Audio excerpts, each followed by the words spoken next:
जय श्री कृष्ण मित्रों, मैं प्रियंका स्वागत करती हूँ आपका जीवन और अध्यात्म में। मित्रों, आंवला नवमी को अक्षय नवमी के नाम से भी जाना जाता है। आंवला नवमी के दिन आंवले के पेड़ के नीचे खाना बनाने और आंवला खाने का विशेष महत्व होता है। अगर आंवले के पेड़ के नीचे खाना बनाना मुश्किल हो तो घर पर ही आंवले के पेड़ के नीचे खाना बनाकर खाना चाहिए। भोजन में खीर, पूड़ी और मिठाई शामिल हो सकती है। वैसे भी अगर शुक्रवार के दिन आंवले की पूजा की जाए तो माता लक्ष्मी आपसे कभी भी नाराज़ नहीं होती हैं और धन से संबंधित समस्याओं का सामना नहीं करना पड़ता है। इस दिन आंवले के पेड़ की पूजा के लिए हल्दी, चावल, कुमकुम, सिंदूर में आंवले के वृक्ष की पूजा करनी चाहिए।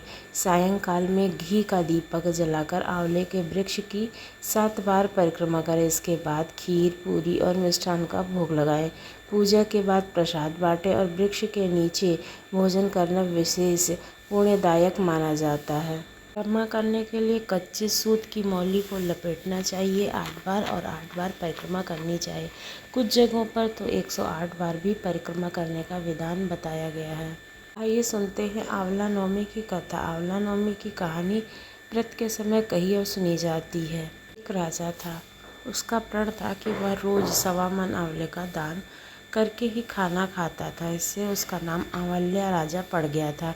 एक दिन उसके बेटे बहू ने सोचा कि राजा इतने सारे आंवले दान करते हैं, इस प्रकार तो एक दिन सारा खजाना ही खाली हो जाएगा। इसलिए बेटे ने राजा से कहा कि उसे इस तरह दान करना बंद कर देना चाहिए। बेटे की बात को सुनकर राजा को बहुत दुख हुआ और राजा रानी महल छोड़कर बियाबान जंगल में जाकर बैठ गए।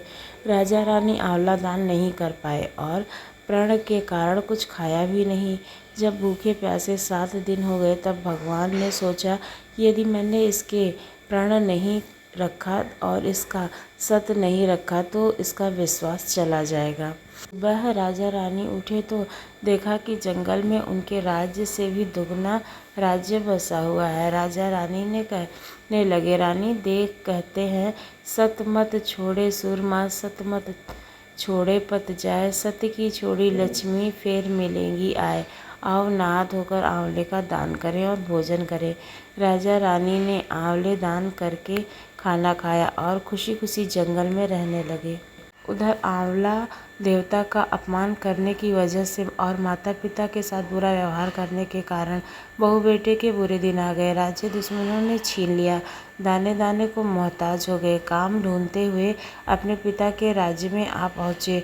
उनकी हालत इतनी बिगड़ गई थी कि पिता ने उन्हें बिना पहचाने हुए काम पर रख लिया। बेटे बहू सोच ही नहीं सकते थे कि उनके माता पिता इतने बड़े राज्य के मालिक हो सकते हैं, सो उन्होंने भी माता पिता को नहीं पहचाना। एक दिन बहू सास के बाल गूंथते समय उसकी पीठ पर मस्सा देखती है। उसे यह सोचकर रोना आने लगा कि ऐसा मस्सा मेरी सास का भी था। हमने ये सोचकर उन्हें आंवला दान करने से रोका था कि हमारा धन नष्ट हो जाएगा। आज वे लोग न जाने कहाँ होंगे। यह सोचकर बहू रोने लगती है और आंसू टपक टपक कर सास की पीठ पर गिरने लगता है। रानी ने तुरंत पलटकर देखा और पूछा कि तू क्यों रो रही है। उसने बताया कि उसकी पीठ जैसा मस्सा सास के पीठ पर भी था। हमने उन्हें आंवला दान करने से मना कर दिया था, इसलिए वे घर छोड़कर कहीं चले गए थे। तब रानी ने उन्हें पहचान लिया, सारा हाल पूछा और अपना हाल बताया। अपने बेटे बहू को समझाया कि दान करने से धन कम नहीं होता बल्कि बढ़ता है। बेटे बहू भी अब खुशी से राजा रानी के साथ रहने लगे। हे भगवान, जैसे राजा रानी का सत रखा वैसे ही सबका रखे। कहने वाले सुनने वाले सारे परिवार हमेशा खुश रहे। आपको ये आंवला नवमी की कथा और जानकारी कैसी लगी ज़रूर बताएं। अगर अच्छी लगी हो तो हमारे चैनल को सब्सक्राइब करना ना भूलें। धन्यवाद।